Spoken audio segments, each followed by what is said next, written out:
नमस्कार. लेखक रामचंद्र इकारे यांच्या अक्षरांची रांग या लेखसंग्रहातील डोळ्यांसमोरची खिडकी हा लेख मी प्राध्यापक निशांत गोंधळी, कोल्हापूर आपल्यासमोर सादर करतो आहे. डोळ्यांसमोरची खिडकी. सकाळचं प्रसन्न वातावरण, पक्ष्यांचा किलबिलाट, शेतातील पिकांचं डोलणं, त्या डोलणाऱ्या पिकांना आणखी जिवंत करणारी सकाळची सोनेरी किरणं आणि या सूर्य किरणांना माथ्यावर घेऊन उभारलेला डोंगर. डोंगर अक्षर तीनच, पण याच डोंगरांनी भूतलाला सजलेपण दिलेलं असतं.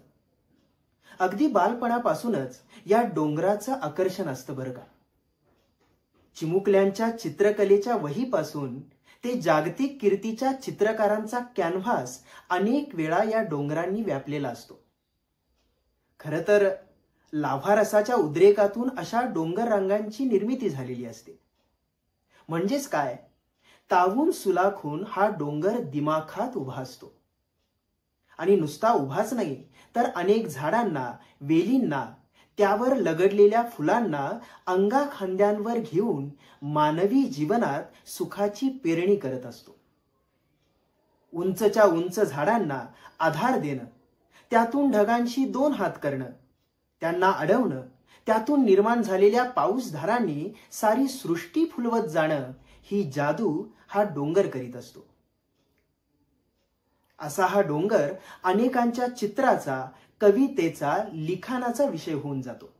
तो त्याच्या रुबाबदार असल्यामुळं, पण कैक वेळा माणसं जेव्हा डोंगराजवळ जातात ना, त्यावेळी गुणांपेक्षा अवगुण शोधण्याचा चष्मा घालून जातात. आणि मग दिसू लागतो डोंगराचा ओबडधोबड भाग. कधी काळी रक्षक वाटणारा डोंगर आपल्यावरच कोसळतो की काय असं वाटू लागतं. जागोजागी दिसू लागतात डोंगराला पडलेली भगदाडं, दिसू लागतात छिन्न विछिन्न दगडांचे अणकुचीदार आकार, त्याचा राकटपणा, त्याची पठारावस्था आणि ग्रीष्मात जळून गेलेल्या झाडांचे भग्नावशेष. कधी काळी नजरेस पडलेल्या फुलांच्या गालिचाच्या जागी असतो नुसताच दगडगोट्यांचा नि काट्याकुट्यांचा सडा.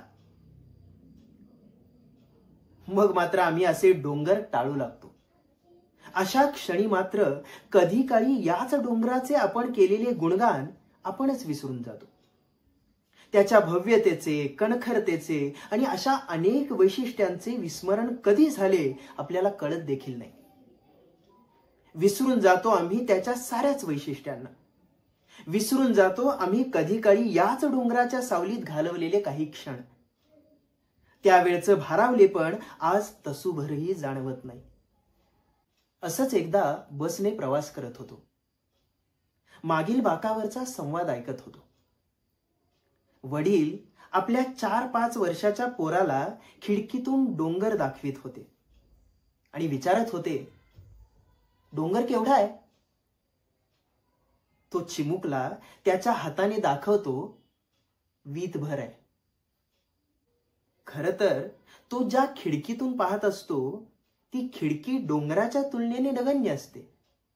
अगदी माणसाचंही हेच होतं. आजही समाजात अशी कित्येक माणसं डोंगरासारखी आपल्या कर्तृत्वानं जीवन आभाळ व्यापून टाकणारी आहेत. स्वमग्न, क्रियाशील, सृजनशीलता जपत शक्य तितक्या आपल्या कर्तृत्वाचा ठसा उमटवण्याचा कसोशीने प्रयत्न करणारी.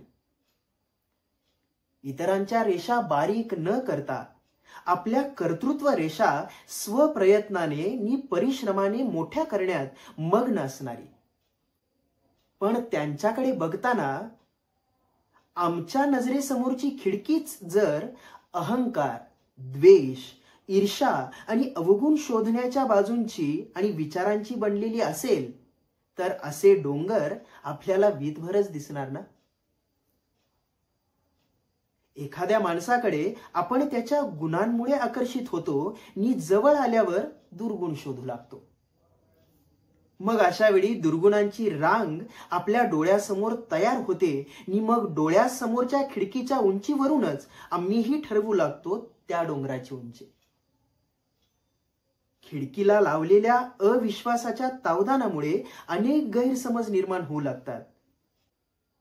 मग हरवून बसते ती आपल्या मनातील उंचच्या उंच प्रतिमा आणि मग आम्हीच ठरवतो कर्तृत्वाचं लेणं अगदी वीतभर.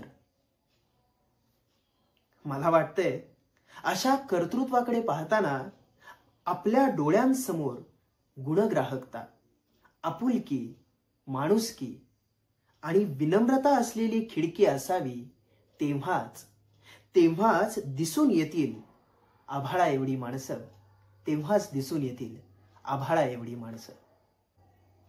धन्यवाद.